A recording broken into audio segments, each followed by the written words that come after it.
Hello there, and happy Thursday lunchtime hour to everyone here across our platforms. We're dual streaming from Facebook and LinkedIn as well as YouTube today.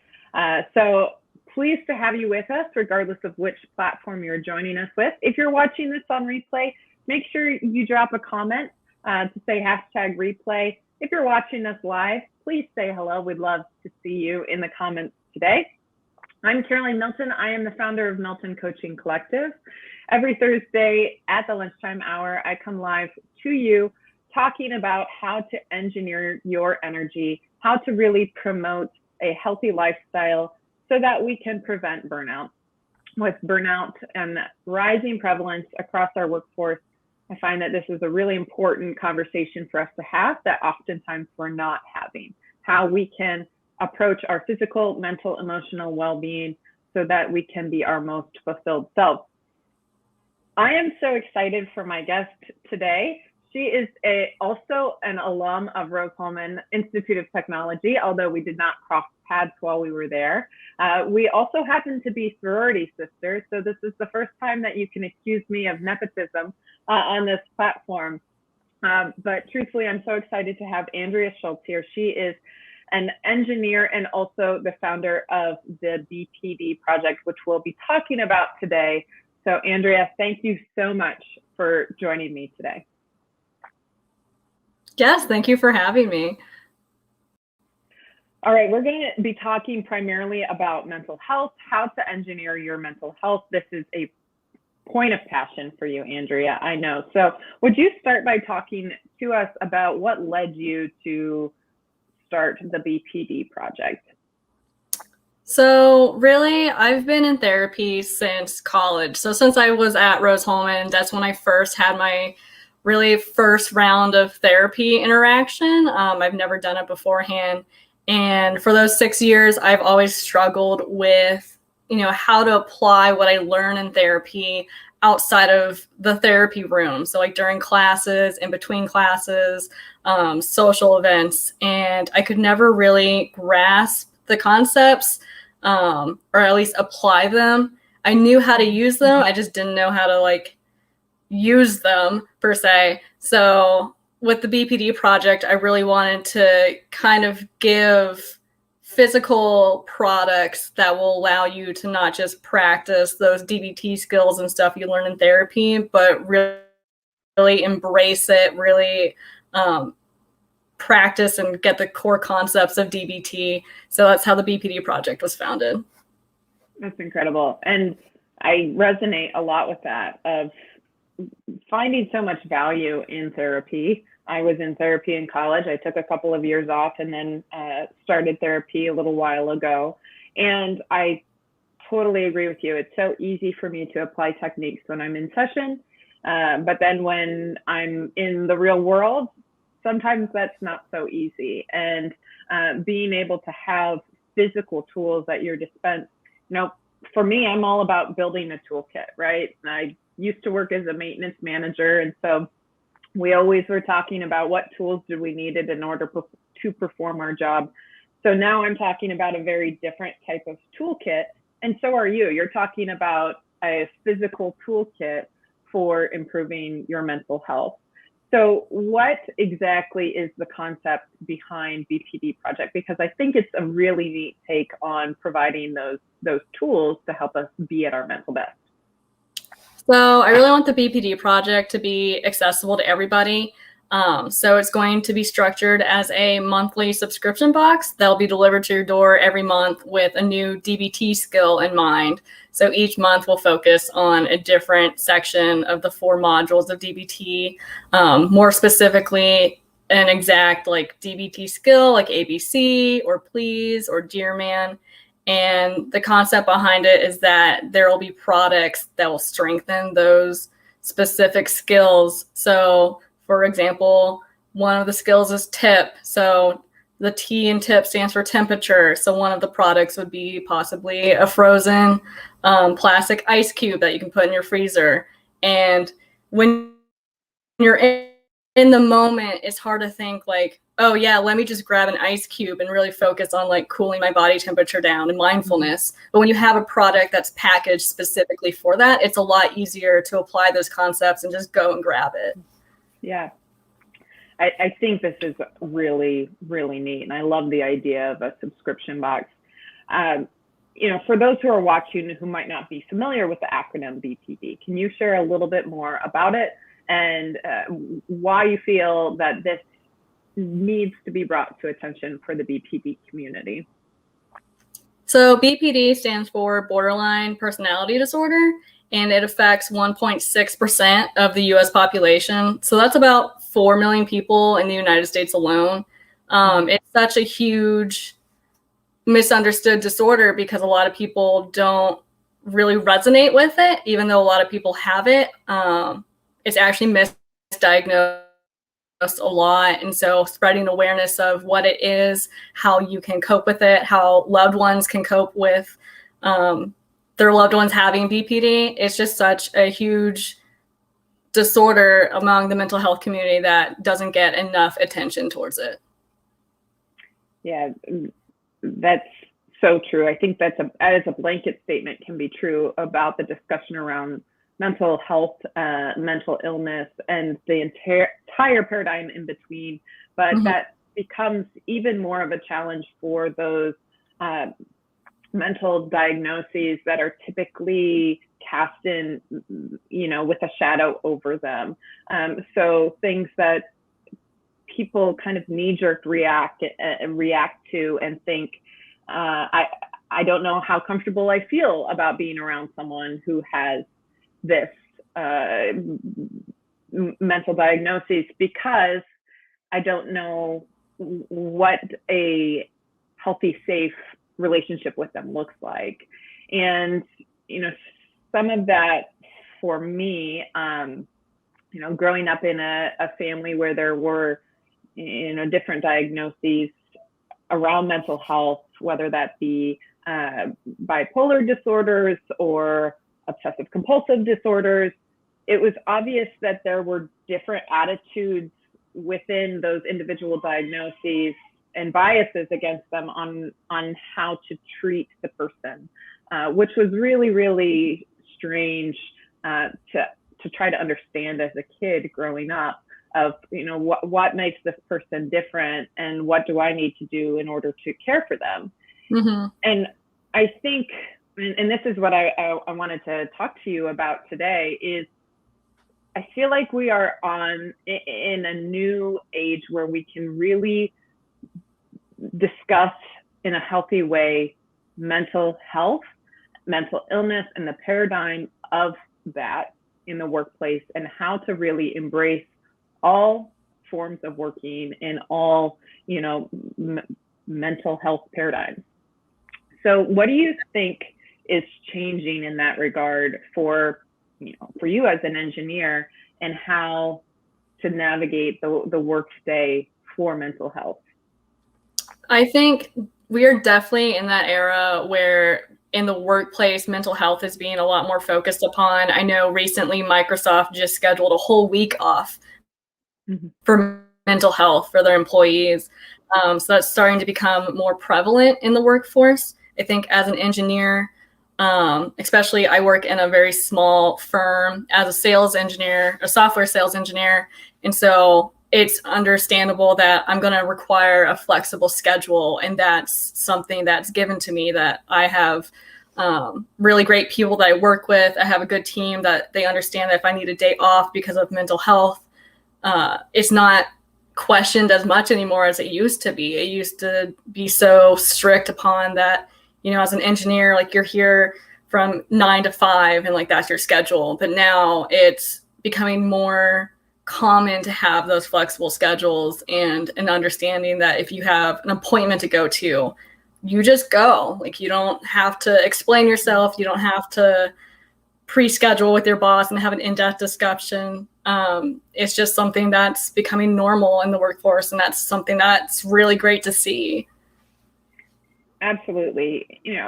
It's definitely needs to be a partnership, right? A holding of hands an agreement between the employee and the organization of taking care of yourself, right? So on an individual basis, what do you feel like are the things that you've employed, whether they're habits, skills, that have enabled you to really flex your mental health muscles as you've moved into the workplace? So mindfulness has been a huge thing that I've practiced in the workplace specifically. And it's not something that at first I thought I was doing, because when I think of mindfulness, as a lot of people think about it, they think of meditation or sitting and clearing your mind completely. What I do is, if I notice my emotions, like I just sit there and I feel how I'm feeling, and I notice like, okay, I'm really too stressed right now to be working on this. And I know I'm not going to be that productive if I'm stressed. So I need a break. So I'll run and go get a coffee. Like that's a perfect example of how to implement mindfulness into the workforce.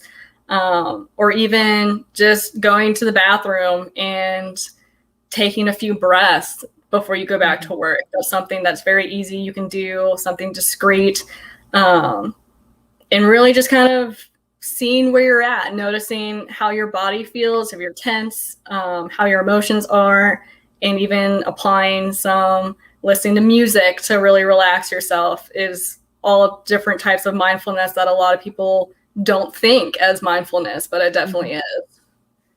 Yeah, I was in the shower earlier today, and being the technical minded person that I am, I was thinking about like stress and recovery like an equation, right? If we take our acute stress and we take our chronic stress and we add them together, that should equal our rest and recovery. So if we think about what our day looks like, if we're experiencing a lot of chronic stress through maybe deadlines with work or heightened, tensions with relationships, whether that be, colleagues or family members, and then maybe we pile on top of that, that we haven't slept well the night before, or that we worked out really intensely that day. Those are all forms of stress, right? Or even how we take in the news, and the climate of the world around us.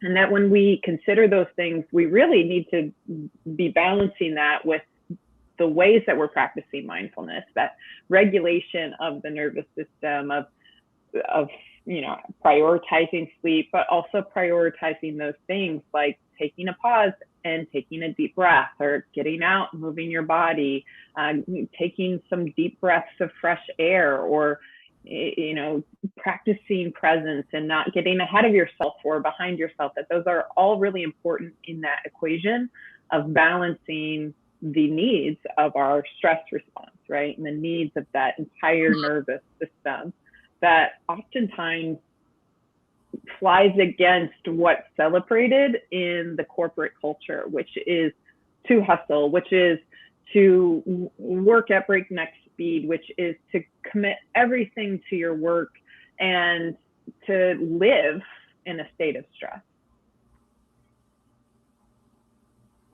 Yeah, I mean, definitely like the living in a state of stress. I've definitely learned different perspectives on how to change that saying, because it's still definitely like you need to hustle, you need to work a full 40 hours of 100% work, do like 120% your best. And now it's like, okay, well, instead of like I have to go to work, it's I get to go to work and I get to work these 40 hours. So kind of embracing the gratitude of work, and then also give 120%.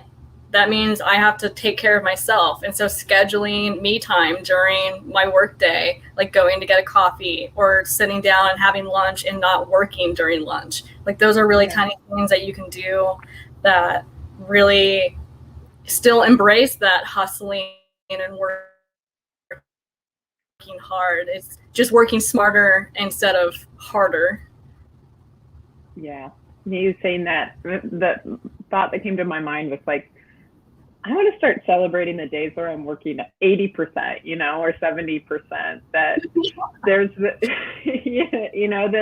culture now is that you have to somehow be more than 100%, which is just infeasible, right? It's infeasible to be more than complete, or to be more than whole. And like the ways that we're normalizing taking those breaks, whether it is organizations that are giving employees intentional time off specifically for mental health, or having unlimited vacation days or unlimited PTO, or even, small steps like giving 5-minute windows between the end of one meeting and the start of the next. That's been around for quite a long time. And I've always applauded the organizations that are doing that, because it gives you an opportunity to not feel like you're just rushing from place to place to place. And organizations that, support and encourage employees to block schedule time on their calendar for deep work. That's another really great way of facilitating workplace culture that doesn't just promote work fast, work hard, meetings, which I've lived in that environment before in my professional life. And I was not nearly as effective or productive as I could have possibly been, because it was just one thing to another. Mm-hmm. And especially with the pandemic, being able to have the flexibility to work from home has allowed me to really hyper focus and deep work on certain tasks that I couldn't do in the office. Yeah, absolutely. And to be able to create exactly the environment around you is awesome. Like, I'm in my work from home office right now, and it is exactly what I would want out of an office. Floor to ceiling windows on 2 sides, lots of green, lots of cool tones that just invoke a sense of calm, that it's easy for me to take a break, even just to stand up in this space and feel a sense of relaxation, or to put a record on. I love thinking about that as a new way of working, where you really get to lean into yourself and what allows you to prioritize your own productivity.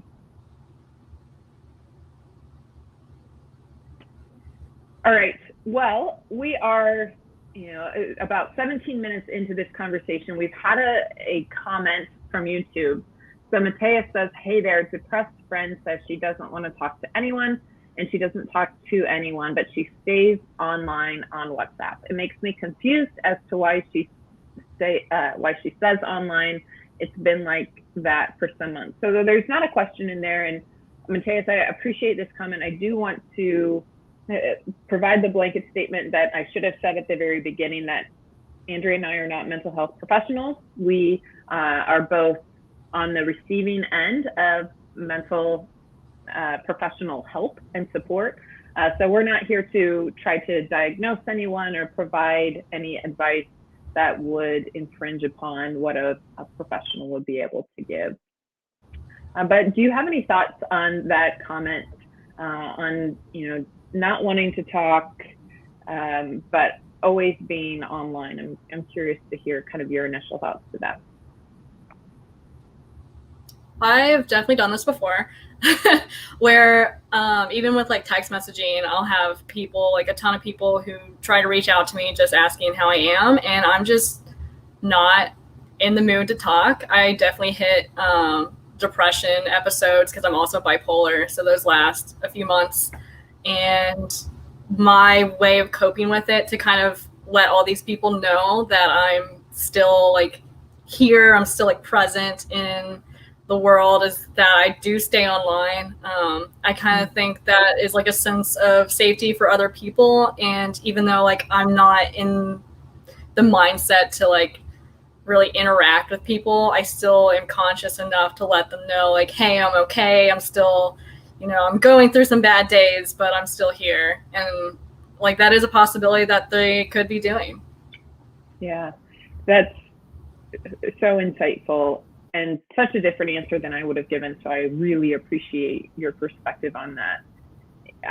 I feel like there have been so many times where someone will reach out to me, my mother, I love you, Mom, but she'll reach out to me and she thinks I'm online because some app shows that I'm active, but I'm not active. So it could also be just, a lag in an app, or that the app is running in the background and she's doing other work on her phone. But just the fact that you, Matthias, the fact that you are aware of this and concern for your friend, I think, is so important.